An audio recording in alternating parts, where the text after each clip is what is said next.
ದುಬೈನಲ್ಲಿ ನಡೆದ Asia cup 2025 ಫೈನಲ್ನಲ್ಲಿ ಪಾಕಿಸ್ತಾನವನ್ನು 5 ವಿಕೆಟ್ಗಳಿಂದ ಸೋಲಿಸಿ ಭಾರತ 9ನೇ ಬಾರಿ ಚಾಂಪಿಯನ್ ಆಗಿದೆ.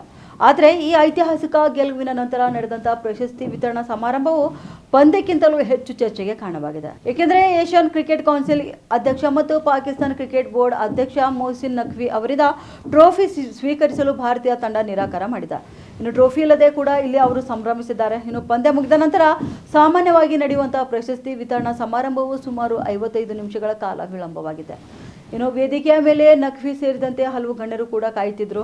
ಭಾರತೀಯ ಆಟಗಾರರು ವೇದಿಕೆಯಿಂದ 15 ರಿಂದ 20 ಅಡಿ ದೂರದಲ್ಲಿ ನಿಂತು ಪ್ರತಿರೋಧವನ್ನು ವ್ಯಕ್ತಪಡಿಸಿದರು. ಇನ್ನು ಇದರಿಂದಾಗಿ ಟ್ರೋಫಿಯನ್ನು ಮೈದಾನದಿಂದ ಹೊರಗೆ ಕೊಂಡೊಯ್ಯಲಾಯಿತು. ನಂತರ ನಿರೂಪಕ ಸೈಮನ್ ಡೋಲ್ ಅವರು ಇನ್ನು ಭಾರತ ತಂಡ ಪ್ರಶಸ್ತಿ ಸ್ವೀಕರಿಸುವುದಿಲ್ಲ ಎಂದು ಎಸಿಸಿ ಮಾಹಿತಿ ನೀಡಿದೆ ಎಂದು ತಿಳಿಸಿ ಸಮಾರಂಭವನ್ನು ಕೊನೆಗೊಳಿಸಿದರು.